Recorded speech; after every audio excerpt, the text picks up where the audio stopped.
Irmãs, coragem, vamos para mais uma. Como o Marquinhos falou, vocês vão ficando mais molinhos na medida que a semana avança, assim.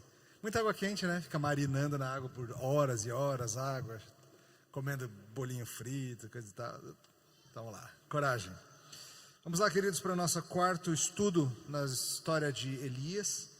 E nós vamos pegar de sequência direta do estudo de ontem. Vamos para o primeiro livro dos Reis, capítulo 18.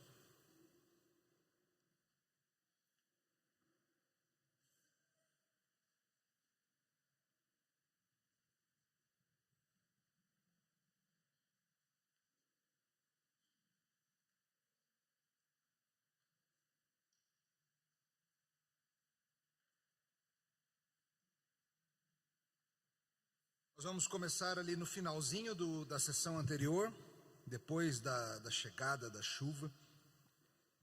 E vamos lidar depois com o capítulo 19 e indo até o verso 18, tá bom? Então vou ler a partir do verso 46 do capítulo 18 até entrando pelo 19. Eu peço a sua atenção para a leitura da palavra do bom Deus. A mão do Senhor veio sobre Elias, o qual cingiu os lombos e correu adiante de Acabe, até a entrada de Jezreel.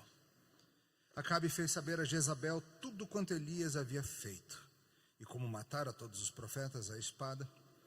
Então Jezabel mandou um mensageiro a Elias a dizer-lhe: façam-me os deuses como lhes aprouver, se amanhã esta hora não fizer eu a tua vida, como fizeste a cada um deles. Vendo-o, temendo, pois, Elias levantou-se para salvar a sua vida e se foi. E chegou a Berseba, que pertence a Judá, e ali deixou o seu moço. Ele mesmo, porém, se foi ao deserto, caminho de um dia, e veio e se assentou debaixo de um zimbro, e pediu para si a morte. E disse: basta, toma agora, ó Senhor, a minha alma, pois não sou melhor do que meus pais. Deitou-se, dormiu debaixo do zimbro, e eis que um anjo o tocou e lhe disse: levanta-te, come. Olhou ele e viu junto à cabeceira um pão cozido sobre pedras em brasa e uma botija de água. Comeu, bebeu, tornou a dormir. Voltou segunda vez o anjo do Senhor, tocou-lhe e lhe disse: levanta-te, come, porque o caminho te será sobremodo longo. Levantou-se, pois, comeu e bebeu, e com a força daquela comida caminhou 40 dias e 40 noites até Horebe, o monte de Deus. Ali entrou numa caverna, onde passou a noite. E eis que lhe veio a palavra do Senhor e lhe disse: que fazes aqui, Elias? Ele respondeu: tenho sido zeloso pelo Senhor, Deus dos exércitos, porque os filhos de Israel deixaram a tua aliança, derribaram os teus altares, mataram os teus profetas à espada, e eu fiquei só, e procuram tirar minha vida. Disse-lhe Deus: sai, e põe-te neste momento perante o Senhor. Eis que passava o Senhor, e um grande e forte vento fendia os montes e despedaçava as penhas diante do Senhor, porém o Senhor não estava no vento. Depois do vento, um terremoto, mas o Senhor não estava no terremoto. Depois do terremoto, um fogo, mas o Senhor não estava no fogo. E depois do fogo, um barulhinho socio, tranquilo e suave. Ouvindo Elias, envolveu o rosto no seu manto e saindo, pôs-se à entrada da caverna. Eis que lhe veio uma voz e lhe disse: que fazes aqui, Elias? Ele respondeu: tenho sido em extremo zeloso pelo Senhor, Deus dos exércitos, porque os filhos de Israel deixaram a tua aliança, derribaram os teus altares, mataram os teus profetas à espada. Eu fiquei só, e procuram tirar minha vida. Disse-lhe o Senhor: vai, volta ao teu caminho para o deserto de Damasco, e em chegando lá, unge a Azael, rei sobre a Síria, a Jeú, filho de Ninzi, ungirás rei sobre Israel, e também Eliseu, filho de Safate, de Abel-Meolá, ungirás profeta em teu lugar. Quem escapar a espada de Azael, Jeú o matará. Quem escapar a espada de Jeú, Eliseu o matará. E também conservei em Israel 7.000, todos os joelhos que não se dobraram a Baal, e toda a boca que não o beijou. Até aqui a palavra de Deus, vamos orar. Senhor, ao lidarmos com essa situação tão complexa e interessante da Tua palavra, pedimos que o Senhor nos abençoe e dirija os corações. Em nome de Jesus. Amém. Por vezes, dobrar a aposta vai te levar a resultados desastrosos. Para você, para os seus, para os que dependem de você. Toda a dinâmica do jogo, dos jogos de apostas, jogos de azar, como dizem, tem um lema meio informal: a casa sempre vence. Já ouviu essa história? Em Las Vegas, por exemplo, em outras muitas partes do mundo, há inúmeros cassinos. As pessoas vão para essas cidades e se hospedam em hotéis maravilhosos, desfrutam de alta gastronomia, assistem a excelentes shows e vão fazer seus joguinhos nos cassinos. Não apenas em Vegas, é claro, Atlantic City, navios de cruzeiro têm seus cassinos, cidades brasileiras têm seus cassinos ilegais também, não tem? Em que as pessoas vão escondidas para jogar. Mas claro, além dos cassinos, tem muito mais. Por exemplo, no Brasil a gente tem o nosso famoso e meio mítico Jogo do Bicho, né? Um clássico brasileiro. Suas bancas invisíveis estão espalhadas pela cidade, vistas só porque tem olhos para ver. Além, claro, das apostas oficiais promovidas pelo governo federal, nas loterias, as apostas online, as bets que chegaram e de repente ganharam o coração e o dinheiro de muita gente. Mas como que no final das contas esse pessoal se mantém em negócio? Sim, de vez em quando alguém ganha aqui, acolá, alguém acerta a Mega Sena da virada, alguém acerta no jogo do Corinthians ou acertou no macaco ou qualquer coisa assim. Mas a banca sempre ganha no final das contas. E não é apenas por causa do volume de apostas sendo maior do que o que se paga, mas é por causa da nossa tolice. Nossa insistência em alguns padrões que não fazem sentido. Por exemplo, aquelas máquinas caça-níquel, sabe qual é? Alguns chamam aquilo de o bandido de um braço só. Você bota uma moedinha, você gira aquele negócio, aquilo lá gira e aparece um negócio e você perdeu. Ah, mas você põe outra, e você põe outra, e você põe outra. E o apostador acha, é sempre aleatório, mas o apostador acha que quanto mais ele jogar, mais chance ele tem. Mas não é verdade, não é assim que a matemática funciona. O cara pensa, eu já joguei 50 vezes, deve estar chegando a vez que vai sair o prêmio. Inclusive os jogadores mapeiam lá no cassino, ó, aquela máquina lá tem 1 ano que não dá prêmio, está na hora de sair, aquela outra não sei o quê. E é tolice. Ou então a seguinte dinâmica: o cara vai jogar nas sports bets dele aí na internet, ou seja o que for, e ele fala assim, não, vou botar só R$100. 100. Aí na primeira aposta ele ganha 30. Na seguinte ele perde 80. Ele perdeu mais do que ganhou. Mas em qual das duas ele foca? No fato de que sim, opa, é possível ganhar alguma coisa. E ele segue jogando, apesar da sua perda ter sido maior que a sua vitória. Mas ele experimentou a vitória e ele assume que ela continuará vindo. Mas não vem. Aí os 100 se vão. E o que ele faz? Ele dobra a aposta. Ele fala, peraí, eu vou jogar mais 100, mas só para recuperar os 100 que eu perdi. Aí eu paro. Eu recupero o que eu perdi e largo isso. De duas uma. Ou ele recupera mesmo e fica com a falsa sensação de segurança, ou ele perde esses outros 100 também. E assim vai. A tolice está em achar que você vai ter maior oportunidade, que você vai ter nova chance. E claro, vocês devem saber que muitas vidas, muitas famílias, muitos lares foram destruídos por causa dos jogos. E a aposta vai aumentando. A pessoa tem certeza de que a maré de azar vai mudar, porque a lua mudou, porque sonhou, ou porque seja o que for que aconteceu. E começa a achar que é assim que se constrói patrimônio. Puxa, eu estou querendo comprar tanto um carro novo, mas esse Kwid custa R$100 mil, ou seja... E o cara pensa, vou pegar 5 no banco, jogo nas bets, certeza que o Vasco vai ganhar. E esses 5 viram 100 e viram meu carro, certo? Só que é o Vasco, né, gente? Vocês confiam no Vasco? Assim, desse tanto? Ou qualquer time que seja. E aí você vai pegar esses 5 mil no banco, ou pior, no agiota.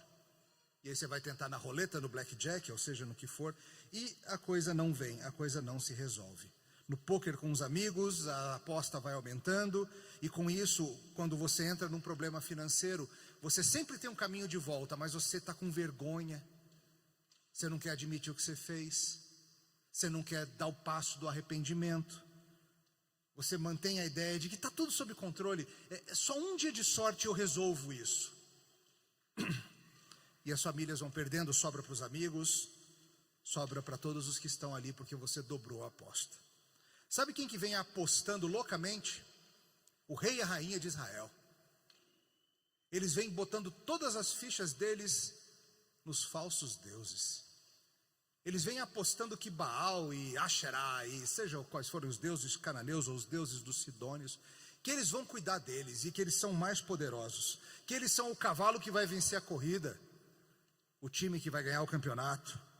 Eles estão certos e eles estão apostando o reino todinho.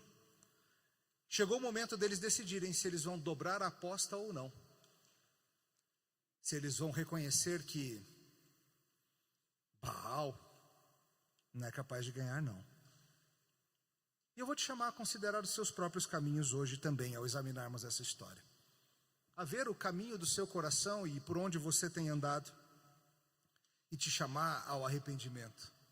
E ao mesmo tempo te mostrar a você que vem andando um tanto desanimado com o rumo da sua vida, da sua família, da sua igreja. Quem que pode cuidar de você? Aonde você pode, por assim dizer, apostar as suas fichas? Em quem você pode confiar? Acabe e Jezabel estão diante de uma colossal derrota. E o caminho da graça está aberto e sendo oferecido. Ainda há vida. Será que vai haver arrependimento? Ou isso vai resultar em algo ainda mais duro para eles? Hoje nós vamos ver que o Deus da aliança cuida dos seus servos enfraquecidos e pesa a mão sobre os que estão endurecidos. O Deus da aliança cuida dos servos enfraquecidos e ele pesa a mão sobre os que se rebelam. Vamos ver sobre como, primeiramente, o coração caído, muitas vezes, infelizmente, persiste no erro. Olha o final da história de novo, voltando ao finalzinho do 18. A mão do Senhor veio sobre Elias, o qual cingiu os lombos e correu adiante de Acabe até a entrada de Jezreel. E Acabe contou para Jezabel tudo quanto Elias havia feito e como matara os profetas à espada. Então Jezabel mandou um mensageiro a Elias a dizer-lhe: façam-lhe os deuses como lhes aprouver, se amanhã a esta hora não fizer eu a tua vida, como fizeste a cada um deles. Vendo isso, Elias levantou-se para salvar sua vida e se foi e chegou a Berseba, território de Judá, onde deixou o seu moço. As coisas estão acontecendo, não? O Senhor mostrou que é Deus e venceu Baal na batalha dos deuses. Venceu com facilidade, considerando que Baal nem existir, existe. E que ele, Yahvé, é o Senhor Todo-Poderoso, o Criador dos céus e da terra. Ele mostrou-se Deus poderoso, mandando um fogo sobre o altar, que foi que nem uma explosão nuclear, devastou tudo, ficou só aquela terra arrasada. E depois veio a chuva, ele cumpriu as suas promessas. Deus fielmente tinha prometido que quando o seu povo se arrependesse dos seus maus caminhos, ele mandaria a chuva, e ele mandou. Os profetas de Baal foram mortos, segundo a lei. O rei ficou meio catatônico vendo aquilo tudo, até que o próprio Elias falou: vamos, rei, pega teu carro e vai embora, está na hora, a chuva está chegando. E Elias, o texto nos diz que sai correndo na frente e ele corre mais rápido do que o carro. É um negócio muito estranho essa cena, não? Muitos tentam entender qual que é o simbolismo disso tudo. Alguns sugerem que a ordem das coisas é interessante e mostraria qual é o problema em Israel. Os reis nunca deveriam ter a palavra final. A palavra de Deus sempre deveria ir à frente dos reis. Mas em Israel não vem sendo assim. O rei faz o que quer e decide o que quer, com pouco cuidado para com a lei do Senhor. Mas se isso mudasse, gente, se nesse momento de virada em que os profetas de Baal foram mortos, o povo viu que o Senhor é verdadeiro, se o rei desse uma guinada de coração ali e falasse a verdade: Elias, clame ao Senhor por nós, mostre-nos o caminho. Outros sugerem que Elias está indo ali como um arauto, vai na frente do rei, a palavra a serviço do reinado, e Acabe vem desprezando a palavra do Senhor. Poderia estar sendo guiado pela palavra do Senhor, se assim desejasse, como os reis em Judá costumam fazer, mas os reis em Israel não. Chega um momento em que eles se separam. Acabe vai para Samaria, a capital, vai encontrar-se com Jezabel, a mestre das maldades, e vai contar para ela que perdeu tudo no cassino. Elias fez isso, Elias fez aquilo. Imagina o rei choraminguento contando para ela: o rei fez, Elias isso, Elias aquilo. Perceba o seguinte, perceba o momento da vida de Acabe. Tudo podia mudar aqui. Ele acabou de perceber que o Deus que a sua esposa o levou a adorar é falso. Ele acabou de perceber que o reino está escorrendo pelas suas mãos. Que ele, nem cheio de profetas, com todo o poderio militar e real, não deu conta de vencer. Que aquele homem incômodo, aquela pedra no sapato dele, o perturbador de Israel, como ele chama, ele estava certo. E ele pediu e Deus mandou fogo, e ele pediu e Deus mandou chuva, ou seja, se ele quer o apoio de Deus, com quem que ele devia se aliar, hein? Com Elias.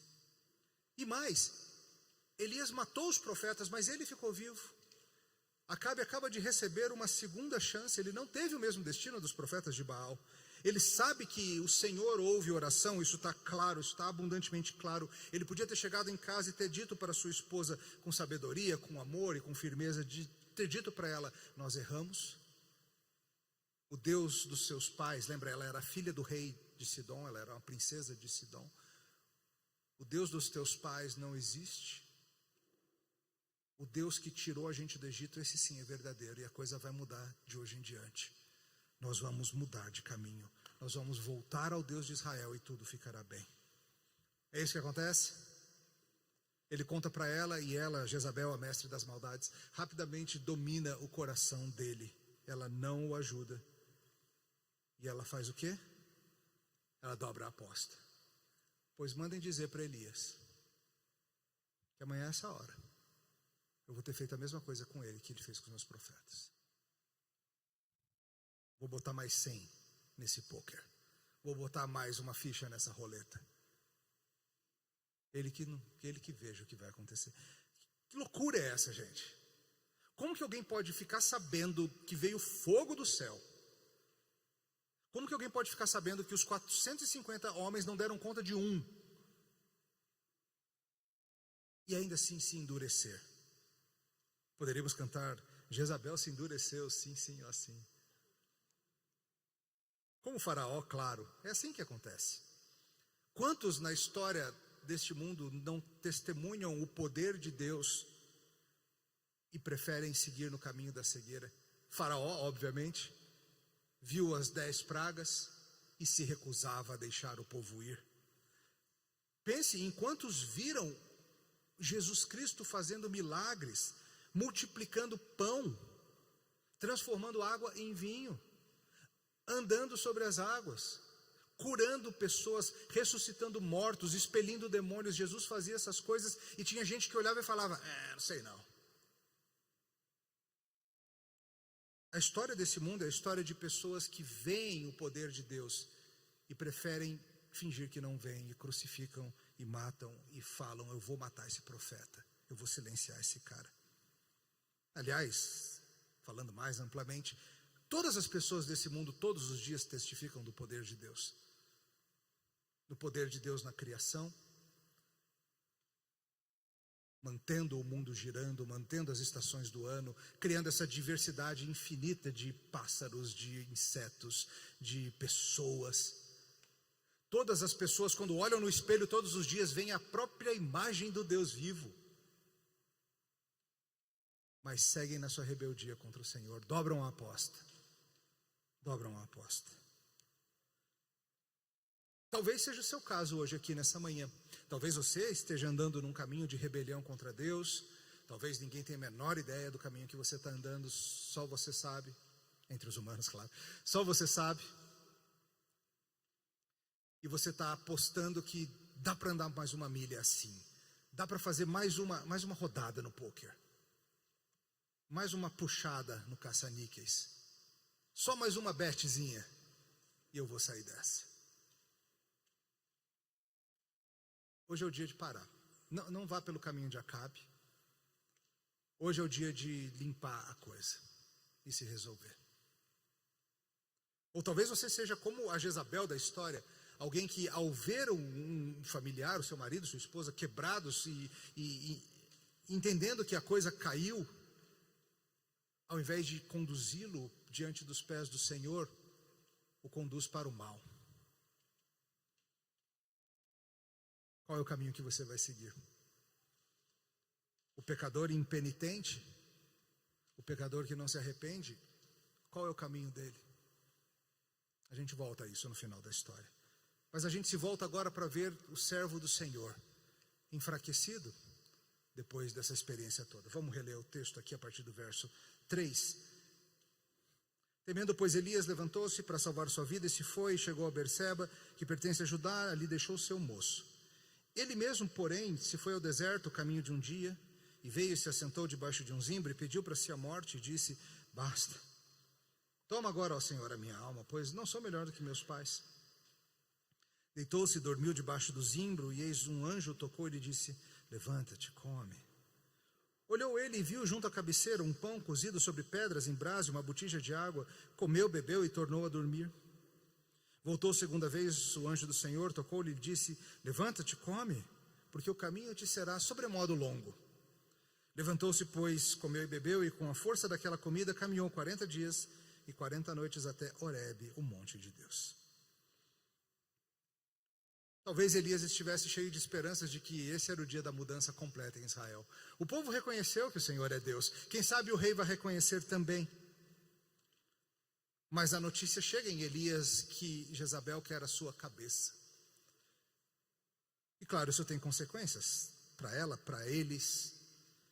A tolice dessa mulher e do seu marido mexe com todos ao seu redor.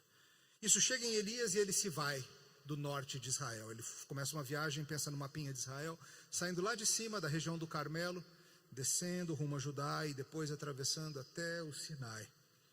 Ele foi até Berseba, ele já está no território de Judá, lembra, são 2 reinos. O texto faz questão de te dizer isso. Lá em Judá ele deixa o seu ajudante e continua. Deixou o seminarista lá em Berseba e vai e se senta, se deita debaixo de uma árvore, um zimbro e pede a morte. Ele não tenta tomar para si, mas ele pede ao Senhor. Ele diz um nunc dimittis, despede agora o teu servo. Nós precisamos falar um pouquinho sobre Elias. O que está acontecendo aqui? Tem algo óbvio e notório a qualquer leitor, numa fácil leitura. Elias parece ter dado uma baita de uma desanimada, não? Já aconteceu com você de sentir muito desânimo após uma ocasião de grande euforia? Acontece. Às vezes a gente passa por experiências tão boas, tão maravilhosas, grandiosas mesmo. E aí uma coisa anda mal e... não é possível. Ele viu as ações poderosas do Senhor no fogo e na chuva. Ele viu o povo se voltar para o Senhor. Mas agora ele vê que o rei continua contra ele. A vida continua em risco. E ele passa por um abatimento. É notório que Elias aqui está diferente do Elias da situação anterior. Muito foi escrito sobre Elias aqui, seu estado psicológico, talvez indo até mesmo além do limite do que o texto permite. Muitos escritores detonam com Elias aqui. Elias perdeu o foco, Elias começou a andar por vista e não por fé, ele jogou a toalha, ele está querendo ser Deus. Talvez seja menos que isso. Pela forma que o Senhor trata com Elias é um pouco diferente disso. Mas sim, sem vigor e abatido, sim. Mas a pergunta principal é, o que Elias está fazendo? Ele está numa mera fuga? Ou ele está numa missão? Embora indo em missão com o coração abalado. Muitos falam em depressão, e eu não vou entrar nessa disputa, não é o ponto aqui saber se Elias estava numa depressão clínica, numa depressão espiritual, ou o que for. A gente vai ver aqui um pouquinho sobre como o Senhor trata o seu amado Elias, mas sem preocupações diagnósticas. Algumas coisas que podemos ver sem exagerar, mas quero que você pense em você mesmo. Porque veja, todos nós conhecemos períodos de abatimento. É verdade ou não é? Que temos períodos de grande desânimo após períodos de grande alegria. Às vezes a gente fica sem entender. Você fala, puxa vida, eu estava tão bem mês passado, eu estava tão feliz lá no Palavra da Vida, animadão e tudo, até no Fanáticos eu fui. Aí estou em casa aqui agora, puxa, para ir para Smart Fit, nada. Depois de grandes experiências, às vezes um pequeno revés parece roubar o nosso ânimo. Então sim, vem uma exaustão sobre Elias, ele precisava de descanso, ele está num batidão, como muitos dizem, há um tempão. Mas às vezes acontece de você olhar para os esforços ministeriais do seu coração e parecer que isso não está dando em nada, isso ser bastante duro para você. Pais passam por isso. Pais e mães tentando guiar seus filhos no caminho do Senhor. A vida a gente ensina, a gente fala, a gente treina, a gente insiste que vai à igreja, a gente vai lá no PV, a gente faz tanta coisa. E parece que esse menino não se interessa por nada. Não muda. Pastores sentem isso também, tá? A gente prega toda semana, a gente aconselha, a gente ensina, a gente faz isso, a gente faz aquilo. E parece que pessoas, ano após ano, estão ali, mesmos pecados, mesmas redes, mesmas tolices. A gente fica, cara, Senhor, o que está acontecendo? Veja, o Senhor vai tratar do coração do seu Elias. Note que ele sai em disparada para o sul. Por que exatamente? Alguns estudiosos, que não é o que eu concordo, vão na linha de que isso aqui é Elias desistindo. Vamos embora para Passárgada, como diria um poeta. Estou de mudança para Camocim, Ceará. Vocês que se virem, eu vou para a praia. Se virem sem mim. Nem me chamem. Bloqueio vocês todos no contato. Não quero conversa, me esqueçam. O que está dominando o coração dele? Ah, pastor, é medo, né? A palavra aqui não é medo. Ele vendo, ele temeu. Verso 3. A palavra está aí, não está? Mas tem um pequeno problema quanto a isso. Sem querer ser muito específico nisso, mas alguns manuscritos, em vez de temeu, dizem viu. Não é tanto que ele temeu, mas que ele vendo o caminho do rei, falou, vou embora. Não tem nenhum problema em ter um medo envolvido, tá? Não seria normal, ou se ouvir um decreto real contra a sua cabeça e não dar um gelinho no coração. Mas ele decide ir para o sul para fazer alguma coisa. Vamos focar no próprio Elias. Não exagere o fator medo, ainda que o fator medo possa ser presente, mas é meio frágil. Porque uma vez que ele chega em Judá, ele já está seguro. No momento em que ele chega em Judá, ele já está em outro país, ele cruzou as fronteiras. Em Judá havia um rei bom, não perfeito, mas muito melhor que Acabe, que poderia protegê-lo. Por que depois de Judá ele ainda segue por 40 dias? Que medo é esse, cara? De lá ele vai para o deserto, primeiro um dia de viagem, e note que nisso tudo o Senhor o sustenta, o Senhor o prepara, o Senhor o alimenta, e vai impelindo Elias rumo à montanha. Não é que ele está fugindo para a montanha, ele está sendo impelido pelo Senhor rumo à montanha, lá embaixo, lá no Sinai. Ele não está correndo por 40 dias porque está com medo sem fim. Ele sai rumo a Judá, ele vai até o deserto, e o Senhor fala, coma, prepare-se, o anjo do Senhor fala, coma, prepare-se, você tem um longo caminho pela frente. E ele vai até a montanha do Senhor. A gente vai entender isso melhor. O profeta está exausto, o profeta precisa ser cuidado, e o profeta tem uma missão a cumprir. Ah, mas ele diz que quer morrer. Diz mesmo, e vamos levar a sério isso. Eu acho que você já teve dias em que você pensou para si mesmo, tá bom até aqui, Senhor. Podemos parar por aqui, já está tudo bem, Senhor. Conhece esse dia? Talvez seja simplesmente o desejo dele de morrer no deserto. Prefiro morrer no deserto do que virar um troféu nas mãos de Jezabel. Sei lá o que ela vai fazer, vai exibir minha carcaça em praça pública, vai ter um gostinho terrível. Prefiro, Senhor, se for para eu morrer, aqui no deserto, em vez de lá. Até porque a gente sabe, o Elias do Novo Testamento morreu nas mãos da sua Jezabel, não foi?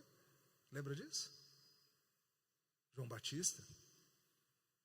Batista foi pego pela Jezabel do seu tempo. Cabeça cortada e tudo mais.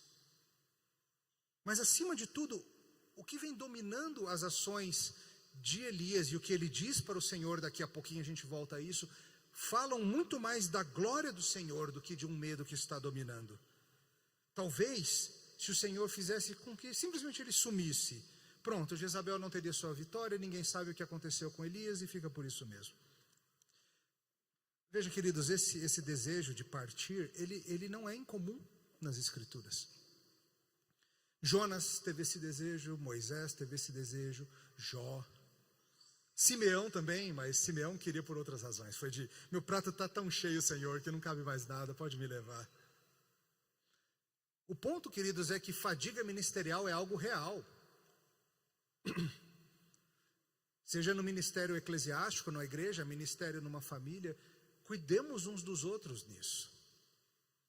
Perceba, talvez seu cônjuge já esteja passando um certo limite. Olhem para os pastores de vocês. Gente, vocês são difíceis de cuidar. Desculpa dizer assim tão diretamente. Vocês não são fáceis, não. Vocês dão trabalho que sobra o pastor de vocês. Mesmo os legaizinhos aqui, tá? Olho atento no coração dos pastores de vocês e como eles estão. Olho atento no bem-estar deles. O Senhor está cuidando dos seus profetas, mas olho atento neles. Muitas vezes nós dizemos para o Senhor coisas assim depois de grandes decepções, depois de grandes tristezas, em dias de exaustão principalmente. Sabe aquela frase, nunca tome grandes decisões numa sexta-feira à tarde? Já ouviu essa frase? Alguns dizem, nunca peça demissão numa sexta-feira à tarde. Você está exausto da semana, você não está pensando direito. Depois de uma grande decepção amorosa, profissional, nesse momento da dor nos falta foco, nos falta perspectiva, nos falta ver as coisas corretamente. Curiosamente, Elias não morreu, né? Nem ali, nem nunca. Ele queria morrer, mas ele não morreu, nunca. É muito legal. Isso a gente volta à não morte dele amanhã. Mas ele está abatido. Ele fala ao Senhor que ele não é melhor que os seus pais. Talvez isso aqui entregue um pouco do que ele imaginava. Talvez ele pensasse, na geração dos meus pais, Israel andou tão mal. Mas agora na minha geração as coisas vão melhorar. Comigo aqui, com o meu serviço fiel ao Senhor, a igreja do Senhor vai mudar. E jovens precisam passar meio que por esse momento também, quando eles se dão conta que o problema do mundo não são os pais e a geração dos pais deles, são eles também. É bom que servos do Senhor se percebam insuficientes, embora doa um pouco. O que Deus faz? Deus na primeira oportunidade fala, seu fujão, volta lá para cima. É isso que Deus faz? Não, Deus manda um anjo para cuidar dele. Não um anjo para mandá-lo de volta. Um anjo para cuidar dele e prepará-lo para descer, para a missão que ele tem a cumprir. O anjo leva pão e água e o acorda, e ele dorme, come, acorda, dorme, acorda. Tem dias em que a gente precisa mesmo disso, queridos. Nós somos esse ser complexo, essa mistura de parte física e parte não física, o corpo e a alma, e essas relações não são completamente entendidas. Muitas vezes a exaustão de um leva à exaustão do outro mesmo. Não tome nenhuma grande decisão com fome, alguém já disse, não vai fazer supermercado com fome, né? Não é o lema que dizem por aí. Não tome nenhuma decisão importante depois de uma noite sem dormir. Você não está funcionando direito. E veja a amabilidade do cuidado de Deus para com o seu amado Elias. No passado ele mandou corvos. Talvez o Senhor tenha percebido que o coração de Elias precisava de algo um pouquinho mais forte. E ele manda um anjo dele, um dos seus mensageiros. Ele acorda Elias, ei, come aqui um pouquinho. Bebe um pouco de água, vai. Lá no braseiro tem uns pãezinhos assando, tem uma botija com água, vamos.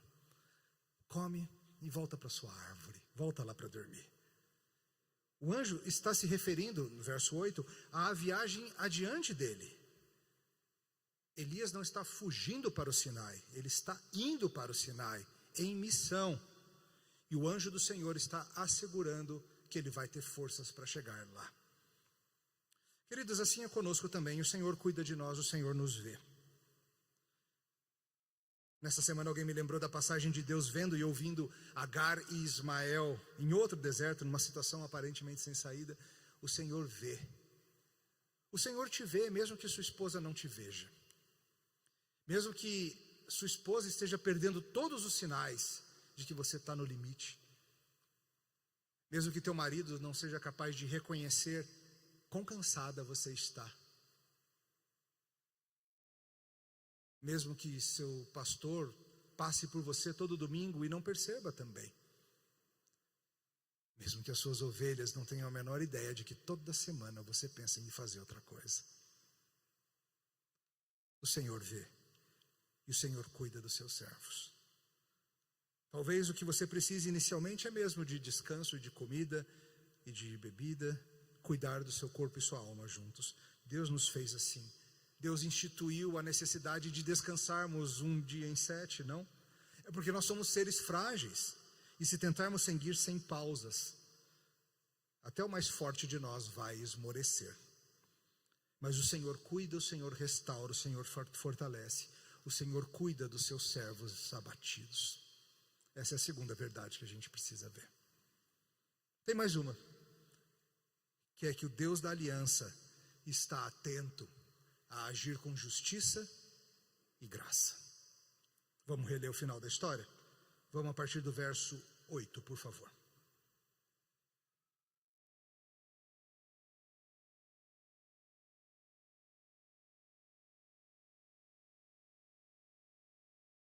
Levantou-se, pois, e comeu e bebeu, e com a força daquela comida caminhou 40 dias e 40 noites até Horebe, o monte de Deus. Ali entrou numa caverna, onde passou a noite, e veio-lhe a palavra do Senhor, e lhe disse: que fazes aqui, Elias? E ele responde: tenho sido zeloso pelo Senhor, Deus dos exércitos. Os filhos de Israel deixaram a tua aliança, derribaram os teus altares, mataram teus profetas à espada. Eu fiquei só e procuram tirar minha vida. Disse-lhe Deus: sai e põe-te neste monte perante o Senhor. Eis que passava o Senhor, e um grande e forte vento fendia os montes, e despedaçava as penhas diante do Senhor. Porém, o Senhor não estava no vento. Depois do vento, um terremoto, mas o Senhor não estava no terremoto. Depois do terremoto, um fogo, mas o Senhor não estava no fogo. Depois do fogo, um cicio tranquilo e suave. Ouvindo, Elias envolveu o rosto no manto e, saindo, pôs-se à entrada da caverna. Lhe veio uma voz e lhe disse: que fazes aqui, Elias? E ele respondeu: tenho sido em extremo zeloso pelo Senhor, Deus dos exércitos. Os filhos de Israel deixaram tua aliança, derribaram teus altares, mataram teus profetas à espada. Eu fiquei só e procuram tirar minha vida. Disse-lhe o Senhor: vai, volta ao teu caminho para o deserto de Damasco. Chegando lá, unja a Azael, rei sobre a Síria, a Jeú, filho de Ninsi, ungirás rei sobre Israel, e Eliseu, filho de Safate, de Abel-Meolá, profeta em teu lugar. Quem escapar a espada de Azael, Jeú o matará. Quem escapar a espada de Jeú, Eliseu o matará. Também conservei em Israel 7.000, todos os joelhos que não se dobraram a Baal, e toda a boca que não o beijou. Fortalecido pela ação do anjo do Senhor, Elias se levanta e segue rumo ao sul. 40 dias e 40 noites, e Elias chega até Horebe, ou Sinai, é o mesmo lugar, uma das montanhas do Senhor. É muito interessante como a história da redenção passa por muitas montanhas-chave. Você já notou isso no texto bíblico? A história do pacto de Deus passa pelos pactos em montanhas. Éden, o Monte Santo, onde o Senhor começou a se revelar a Adão e Eva. Monte Ararat, o que aconteceu lá? A arca repousou, a arca de Noé repousou, e Deus fez aliança com ele e com o mundo. Sinai, o monte onde Moisés subiu para conversar com o Senhor, como Elias está fazendo. E Deus se revelou via seu mediador com sua lei. Sião, que foi o monte onde Abraão iria sacrificar Isaque, foi impedido e depois se tornou a sede de todo o velho pacto, local do templo de Salomão. Carmelo, onde no reino do norte o Senhor mostrou sua superioridade. E agora Elias desce até a velha montanha do Senhor. Ele entra numa caverna, lá o Senhor fala com ele, e o Senhor pergunta: qual a razão da sua vinda? Por que você está aqui? E a resposta de Elias é muito interessante. Ele diz: eu venho sendo zeloso para com o Senhor, mas as coisas não andam bem. Eu tenho um relatório para trazer para o Senhor. Teus altares foram derrubados, teus profetas foram mortos, eu sou o último, e eles decidiram que vão me matar também. E o Senhor se revela a ele, a gente já volta a essa parte, e depois torna a perguntar, e Elias repete o que disse. E então o que Deus faz com Elias? Dá um puxão de orelha nele e manda ele de volta? Não, Deus dá para ele uma nova missão. O que está acontecendo aqui? Muita gente acha que Deus aqui está dando uma bronca em Elias. Está fazendo o que aqui? Que não está lá no seu lugar lá de ministério, hein? A gente lê assim às vezes, não lê? Muita gente lê assim. Pensa comigo melhor. Na história da redenção, quem é Elias? Perceba, de novo, o Senhor o atraiu até lá. O Senhor o capacitou a chegar até lá. O Senhor mandou anjo para dar comida para ele, para garantir que ele chegaria lá. O Senhor claramente deseja que ele esteja lá.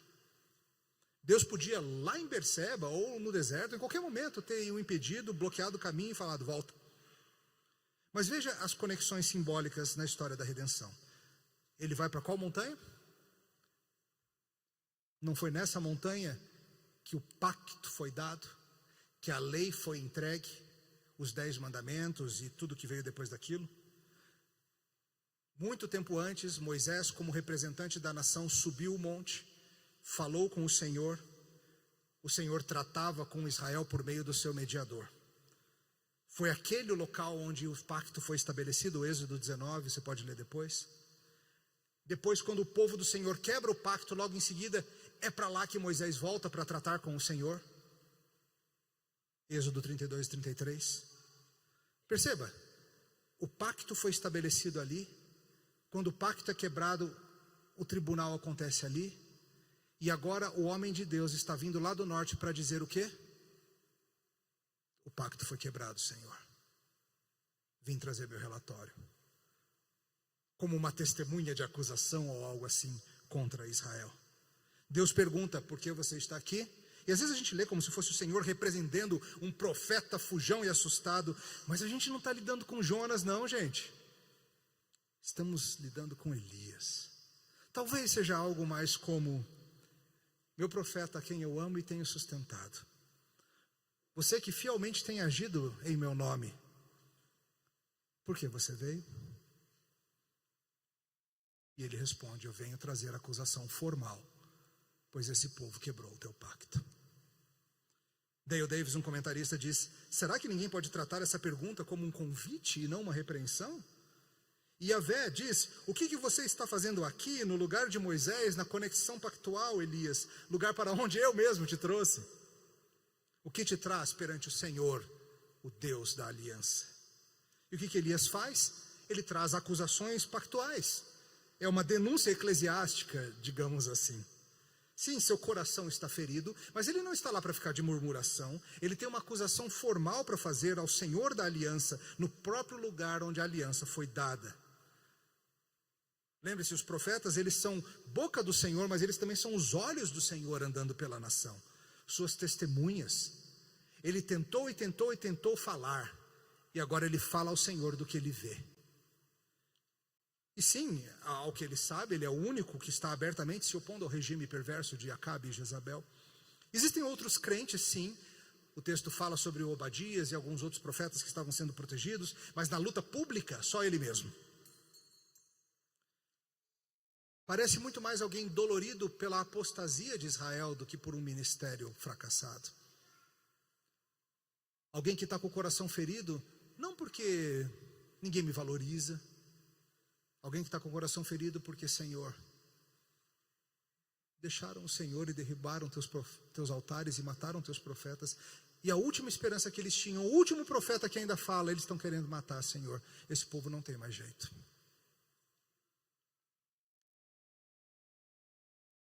A missão de Elias, diz Dale Davis, em Horebe, era trazer acusações pactuais contra Israel por quebra de pacto. Moisés ficou 40 dias e 40 noites na montanha para receber a lei. Elias anda 40 dias e 40 noites rumo à montanha para falar da quebra da lei.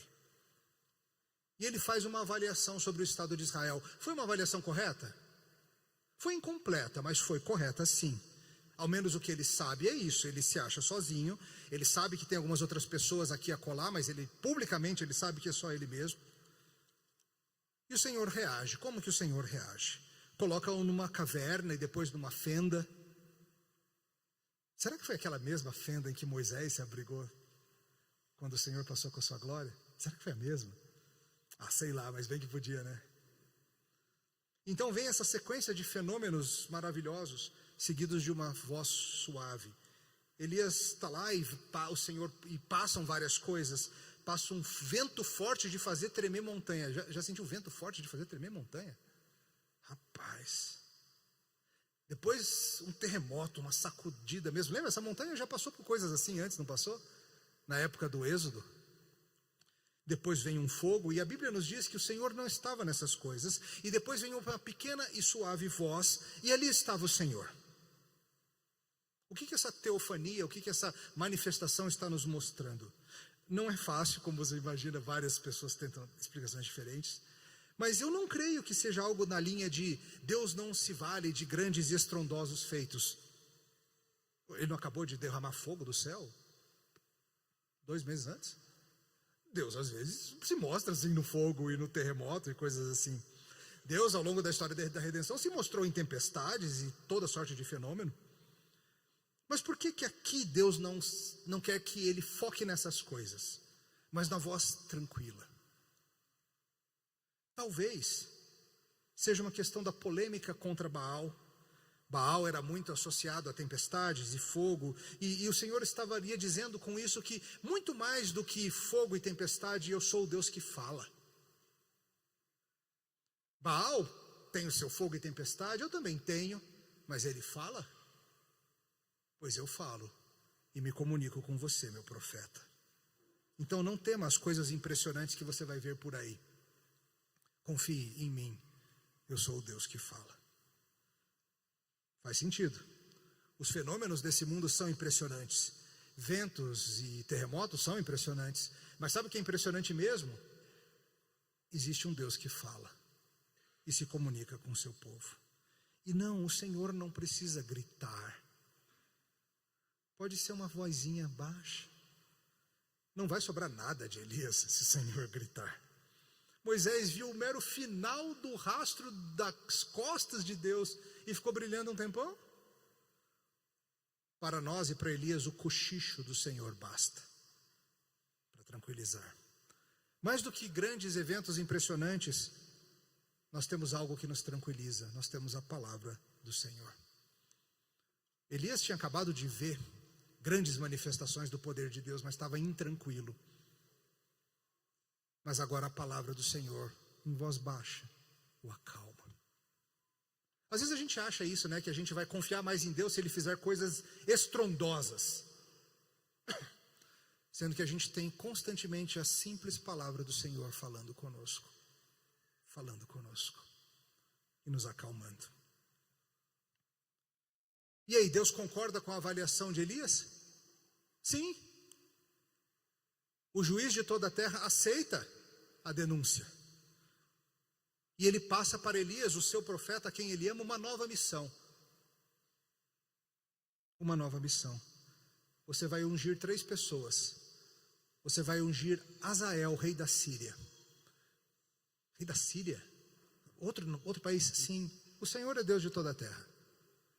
O Senhor escolhe os reis de cada nação. Você vai ungir Hazael para ser o rei da Síria. E se você seguir lendo Reis, depois você vai ver que Hazael é um dos instrumentos que Deus usa para punir Israel. Você vai ungir Jeú como novo rei no lugar de Acabe. Finalizei com Acabe. Aceito sua acusação. Os dias de Acabe estão contados. Escolhi novo rei para mim. O nome dele é Jeú. E ele vai fazer uma devastação na casa de Acabe. Pega para ler depois o que Jeú apronta na casa de Acabe. E mais, você vai ungir um novo profeta, para quando sua missão acabar, outro seguir fazendo o que você faz. O nome dele é Eliseu. E vai ser assim: quem escapar da espada de Hazael, Jeú pega. Quem escapar da espada de Jeú, Eliseu vai pegar. O que Deus está dizendo? Eu aceito a acusação, e o meu juízo é esse: eu vou acabar com esse povo.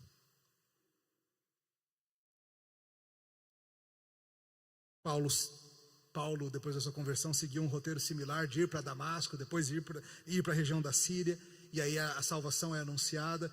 Ele faz um caminho parecido lá do sul de Israel, ele vai em direção a Damasco. Acabou para Acabe. Ele teve a oportunidade de se arrepender, mas o homem mau se endureceu, dobrou a aposta, e agora o Senhor já decidiu que ele perdeu tudo. Ainda não aconteceu, vai acontecer, mas já está decidido. Jeú será rei.